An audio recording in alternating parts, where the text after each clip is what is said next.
The day I'm recording this happens to be my kids' first day back at school. That means no more midday trips to the pool, days spent at the zoo or the Natural History Museum. Certainly no more lazy mornings for them or for us as parents. There are different challenges to having them home all day, every day, but I love the slower pace of summer. Not to mention not having to fight them to do homework every afternoon. Now, thankfully, while the summer schedule is no more, the summer weather remains. Probably until sometime after Halloween. Now, occasionally people ask me why I moved from Philly to Los Angeles. And the answer is obvious. I love summer. I tell them that before moving here, I knew what winter was like. Now, I didn't know what perpetual summer was like, but I was looking forward to finding out. Little did I know at the time that there are even sunnier places than Los Angeles. Phoenix and Tucson are the sunniest places in the US. Vegas is number 3. Then again, living in the desert might really feel like an endless summer, but there's probably limits to how much one can take. That seems to be the case with the fourth bowl. In Revelation 16, verse 8, the fourth angel poured out his bowl on the sun. And the sun was allowed to scorch people with fire. They were seared by the intense heat, and they cursed the name of God who had control over these plagues, but they refused to repent and glorify him. Now, I don't think there's an SPF high enough to protect from that kind of sun. Now, here's the interesting thing about this bowl. It's the opposite of a promise God makes to his people in the Psalms. The Lord watches over you. The Lord is your shade at your right hand. The sun will not harm you by day, nor the moon by night. And maybe even more on the nose in Revelation itself, chapter 7.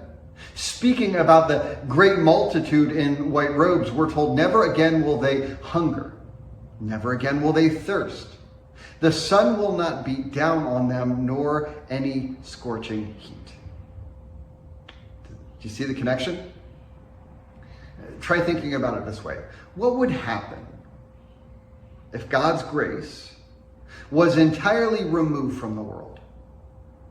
Jesus comments in the Sermon on the Mount that God causes his sun to rise on the evil and the good. The sun is a good thing.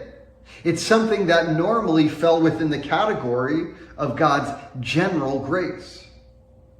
But what happens when his grace has been removed?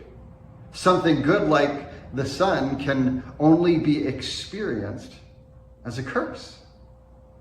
The shocking and maybe tragic thing is that the people respond to curse not with falling to their knees, pleading for forgiveness, but they curse the name. Actually, there's more to it than that. The word for curse is blasphemeo, which doesn't take a Greek scholar to recognize. It's where we get the word for blaspheme. And here's why it's important. In Revelation, outside of chapter 16, the only one who blasphemes is the beast. Revelation 13:1, John saw the beast coming out of the sea. It had 10 horns and 7 heads with 10 crowns on its horns, and on each head a blasphemous name.